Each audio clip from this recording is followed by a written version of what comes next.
नमस्कार मित्रों, मैं ज्योति चंदानी। आज हम महादेवी वर्मा जी की कविता मधुर मधुर मेरी दीपक जल की व्याख्या करेंगे और उससे जुड़े हुए भावार्थों को समझने की चेष्टा करेंगे।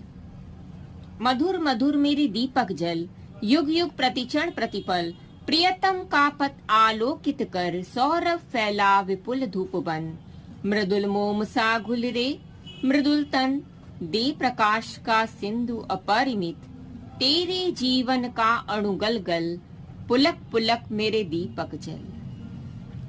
महादेवी वर्मा जी की यह कविता मधुर मधुर मेरी दीपक जल उनके काव्य संकलन निर्जा 1935 में संकलित है।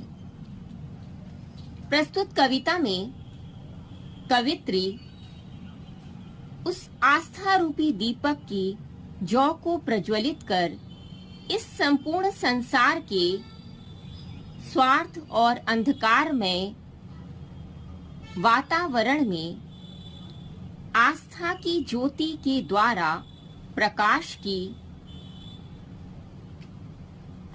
की एक नवीन किरण को फैलाना चाहती हैं, जिससे कि संपूर्ण संसार के वे मनुष्य जो कि अंधकार में, स्वार्थ में, विलासिता में अपने जीवन के प्रति क्षण को नष्ट कर रहे हैं और उस पीड़ा से, उस परम पिता परमात्मा से विमुख होकर ये जो आत्मा है, जो मनुष्य का देह है, वह किस प्रकार से कष्टों और विलासिता की दौड़ में अंधा होकर अपने जीवन के मूल अर्थों से भटक गया है, उसे उस परमात्मा की उस दिव्य शक्ति और उस दिव्य प्रकाश से आलोकित कर सकें, यह महादेवी वर्मा जी की अभिलाषा है। चलिए, ये तो इसका मूल अर्थ हो गया। अब इसकी पंक्तियों पर प्रकाश डालते हैं।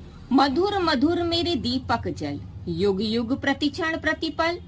महादेवी वर्मा जी, यहाँ जो दीपक है, दीपक मनुष्य की आस्था का प्रतीक है। मधुर मधुर मेरे दीपक जल, युग युग प्रतिक्षण प्रतिपल। महादेवी वर्मा जी कहती हैं, हे मेरे आस्था रूपी दीपक, तुम प्रति क्षण प्रतिपल मधुर होकर प्रज्वलित हो। यहाँ मन रूपी अंधकार जो कि सांसारिक